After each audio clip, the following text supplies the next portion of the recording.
Okay, so let's be honest here. If someone were to ask you about the furry fandom, what's the first thing that would come to mind? Would it be, oh, the art, the wholesomeness, the fursuits, the conventions? Or would it be something else? And I believe you know what I'm talking about. What the fuck? Hello everyone, my name is ZachCraft1, and today I am with my new fursuit. I'm filming a video with my new fursuit, first time, yay! I fucking love it. By the way, this fursuit was made by Fox, NSFW Studios, fursuit, I don't know, I can't remember things off the top of my head. Links in the description if you want to check him out. I highly encourage it, he is awesome.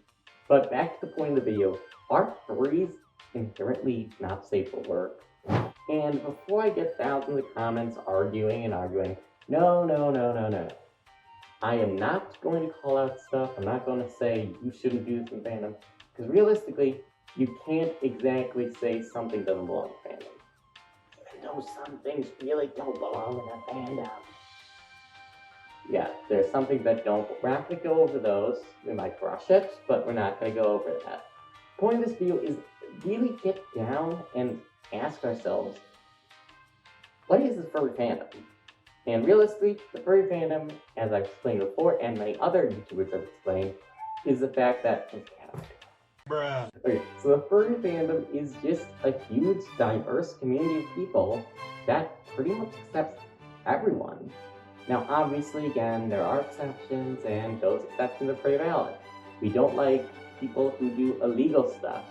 We don't like that. And yeah, we're not ever going to let them in the fandom. But the point of this video, again, isn't to call out stuff like that. The point is the fandom inherently NSFW? I said that already, I'm losing track already. Basically, I would say that the answer is kind of no. But at the same time, there really is no straightforward answer because, like I said, hello? The fandom is so diverse and huge, and there's so many different parts of it that you really can't answer it for everyone. Everyone has a different answer. Everyone's part of it for a different reason. Some people like fursuit, some people like art, some people like going to more adult spaces, some people like more friendly spaces. Fandom is so big that there really is no one-term answer. Basically, I could go on and on about all the parts I enjoy about the fandom, but all the parts I don't like about the fandom. I could go on and on about what my friends like, what people I've met like, what people I've talked to like. And realistically, I can't say for sure that there's a valid answer, because there isn't a valid answer. Now, realistically, I would say that no. The fandom isn't all about, well, porn. So let's be honest, if it was all about that, I wouldn't be posting this video, because I wouldn't be doing this video, or I wouldn't be a furry. Or I wouldn't at least say I am. Yeah, there are adult aspects to it. There are art forms that are linked to adult aspects.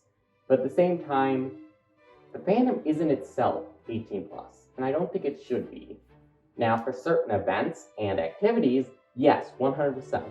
But in general, a lot of furries, including myself, just really find happiness in making people laugh, making people smile, making people just brighten their day. That's what my main goal is on YouTube and in general. I mean, yeah, I tried diving into different types of content, but no, I wasn't exactly a fan of that. Even if some people were, and some people weren't, but being a furry is not just the one thing. Some people are even part of the fandom where they won't even, admit they're part of the fandom. Like, they'll say, oh, I like the fursuits and stuff, I don't want to actually be part of the fandom, and that's completely fine. There's no problem with that. If you don't want to be part of the general community or the vast majority community, or you want to be all part of it, all parts of it, you want to be in it, there's nothing wrong with that. Basically, my message is this. The furry fandom is not necessarily all not safe for work. There are parts of it that are not safe for work, but there are many, many other parts that are completely safe for work.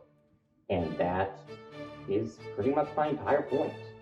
So if you're listening to the news and hearing all these bad stuff about furries, they're only going into one side of it, and usually they're making it up like the litter box scandal. Because let's be honest, if you use a litter box, you're disgusting. And that's the only one I'm going to mention, because I have my opinions. But yeah, if you're a furry and use a litter box, you're gross. Please leave me alone.